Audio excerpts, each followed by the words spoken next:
this one. You call with me. Mama will vlog in the kitchen first.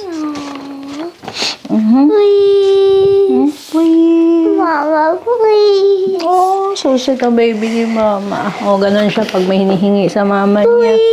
She wants to twinkle her eyes. Please, can you go with me?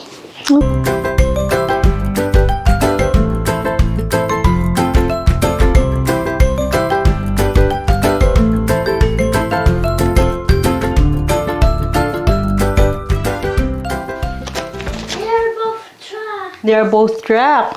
So Beatrice wants to show me. She has a surprise drawing for me. There's a sun. The color. There's a clouds. This is a track.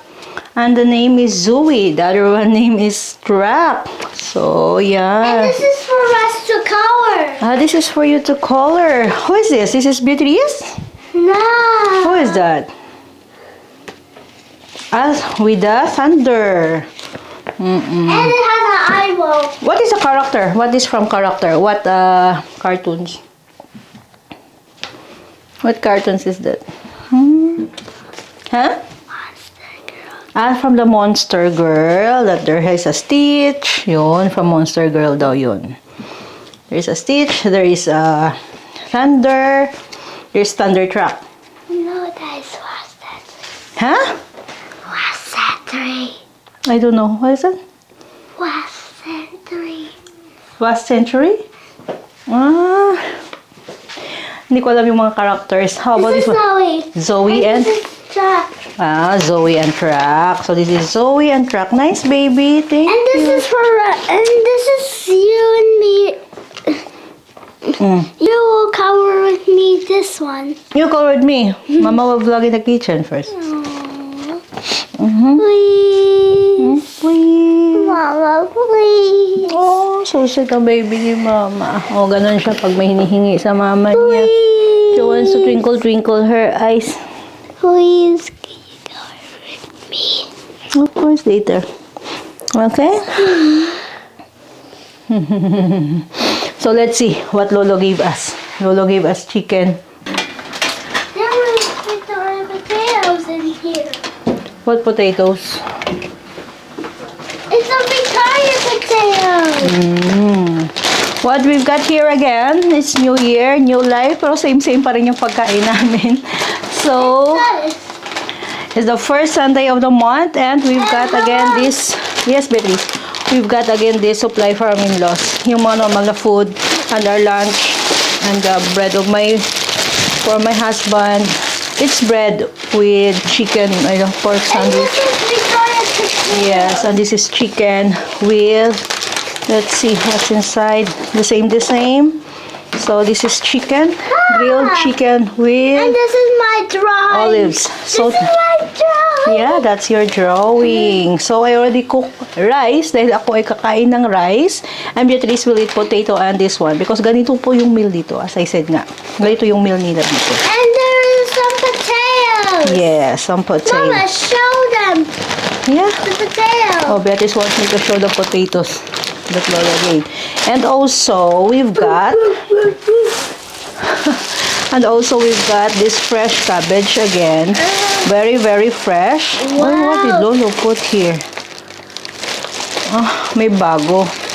This is celery. Wow. That is a pretty celery. You want to smell it? Celery-ish. Yes. Oh, no, celery. This is, celery yata. Celery-ish. So, yeah.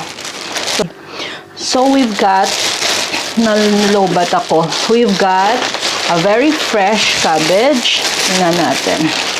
What is Ayan. inside the cabbage? It's a cabbage vegetable that you can eat. So, galing kasi sa market, yung mother-in-law. Ayan. Mom, is that my water? Yes. That's mine. That's mine. And we have again a watercress. As I told you, ito isa sa mga pinaka-healthy watercress. Uy, ba't sobrang dami? Why do you say cress? Watercress. Yung anak ko. Tapos, you've got A broccoli. a broccoli. What's that broccoli doing there? Lola gave us. Another broccoli? Yes, it's nice to put it in the chicken. That's unfair. Why? So, hindi ako magluluto. And then we've got this one. So, marami pa kami. Hindi ko pa pwede i-transfer dahil marami pa kaming dried figs. So, Dry fig. yeah. It's from Lola. Lolo. Since December, hindi kami masyadong kumain dahil madami kaming dessert na ginawa. So, ito yon. We also got honey. Yan. Palagi itong bibigay ng kanila kasi ginagamit namin ito every morning. And this is the other. This honey is good for your immune system. Ha? Yung mga bata, nagkasakit, may certain age, 1 year old yata up, pwede sa honey. So, 1 teaspoon para ma-strengthen din yung immune system nila. And it's good also against yung cough, ma-soften yung... And today po, maaga po akong nagising and I bake. I woke up 5 actually. And I bake banana cake. So, for your reference, for you, sa akin lang naman, i-share ko kasi masarap siya. Masarap siya na banana cake. Tapos, dapat, yung measurement, especially ng oil, yung, how do you call it? Yung butter, dapat i-ano mo nyo talaga yung measurement kasi pag hindi kasi minsan sobrang dry, tapos kung iba yung nilalagay nyo yung ingredients, sometimes you wonder why yung gawa nyo, bakit hindi siya successful compared doon sa gumagawa sa mga nagbablog, BLOG vlog, na sinusulat nila yung mga recipe. So yun, this banana cake, I tried this one and I want to share this with you.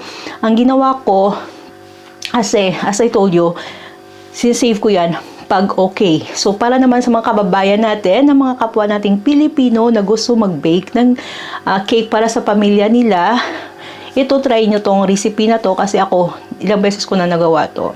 So, tingnan nyo yung paano ko siya ginawa. I put 2 cups of all-purpose flour, then 3/4 cups of sugar. Yung ginamit ko sa akin is brown sugar. Pero, white sugar, okay naman yun. Okay, yun naman yung nasa recipe. 1 teaspoon baking soda. Baking soda po, hindi po baking powder. So, 1 teaspoon baking soda, 1/4 teaspoon na salt, tapos lagyan nyo ng 2 eggs. I-mix nyo muna yung mga dry. Normally, i-mix nyo muna yung dry na mga ingredients. So, after nyo ma-mix ng dry ingredients, you put the 2 eggs. Tapos, lagi ang 2 bananas. Yung bananas, i-mash nyo siya using the fork. So, yun, i-mash nyo siya. And then, after that, ang ginawa ko is I put melted butter. 1/2 cup melted butter. So, not less than that. Kasi, pag less than that, dry po yung inyong ang magiging butter nyo na BATTER, butter. So, yung butter is all the ingredients, all the mixtures together. You call it butter. So, yun. Except, dapat i-follow nyo yun and you will have a beautiful, tasty banana cake na fluffy siya. So, ayan. So, yan ang ginawa ko. So, it's really nice. And I hope you will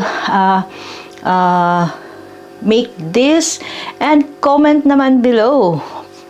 Or subscribe my channel if you follow my recipe. And don't forget to like. Yun lang. So, kasi ako, I like to share mga good things na even my family knows about me, my husband knows about me, na yung share ko talaga is yung okay siya. Pero kung if I'm not sure enough, so mga ginagawa ko, hindi ko sinishare kasi baka ito yung ganito, yung ganyan. Pero sa pagbe-bake po kasi, if you really know how to bake na, kahit ano pa yun, yung mga nakalagay dyan, you know how to mix and match or whatever na, kulang to. Nakikita mo sa butter ng gagawin mong cake na kung okay siya, yung pag-bake. Nakikita mo na talaga yon.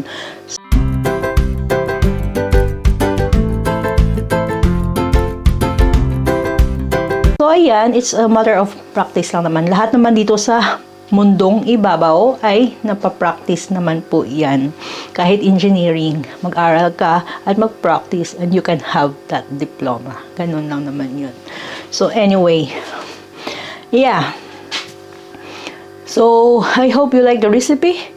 And come back to me and comment below if you got a successful one.